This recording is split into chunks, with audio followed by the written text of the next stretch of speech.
Bonjour, chères femmes et chères mamans, épuisées, occupées, surchargées.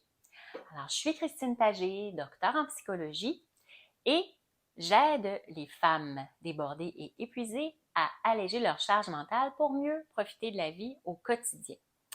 Donc, par cette belle journée d'automne, où on se croirait l'été là, pour le mois de novembre au Québec, j'ai eu envie d'instaurer des petites capsules vidéo. Les vendredis, j'allège ma charge mentale. L'idée m'est venue de créer ce groupe privé Facebook et aussi d'approfondir cette thématique-là de la charge mentale à partir de mes clientes que je vois en bureau privé qui souvent sont surchargées là, dans leur quotidien avec le travail, le conjoint, les enfants et tout le reste. Mais évidemment, dans les rencontres 1 à 1, on devient rapidement limité pour voir les personnes en bureau. Donc, j'ai eu envie d'aider le plus de monde possible en passant par, entre autres, les réseaux sociaux.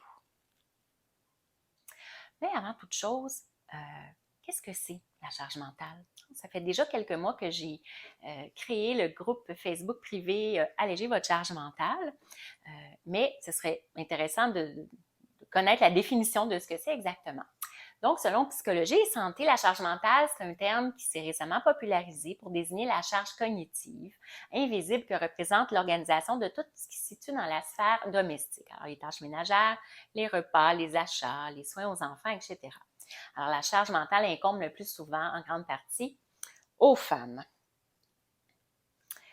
Mais ça fait quelques années qu'on en entend parler, qu'on voit des vidéos, quelques livres sont sortis, des podcasts, des articles, mais la première personne qui a parlé de la charge mentale ménagère, c'était en 1984, ça fait déjà une quarantaine d'années. C'est Monique Eco, une sociologue française, dans son article La gestion ordinaire de la vie à deux. Alors, elle décrit de quelle façon la femme qui travaille en étant en couple et en ayant une famille demeure préoccupée par la gestion du foyer, ce qui augmente considérablement sa charge cognitive. Donc, cette double tâche, travail plus maison, implique que pendant qu'elle est au travail, elle peut penser à ce qu'il y a à accomplir à la maison et vice-versa. Mais, beaucoup plus récemment, en mai 2017, la bande dessinée Fallait demander d'Emma, qui est une dessinatrice et ingénieure française, est devenue virale sur les réseaux sociaux. Donc, Emma illustre la charge mentale des femmes au quotidien, vécue dans les familles modernes.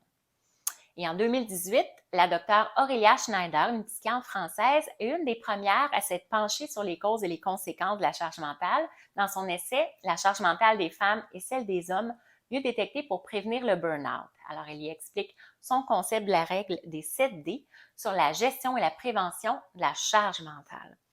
Donc, en résumé, à la charge mentale, ça concerne en majorité les femmes qui doivent arrimer leur vie professionnelle, conjugale, familiale, sociale, en organisant, planifiant les tâches ménagères, les rendez-vous des enfants, les repas, les vacances, les activités.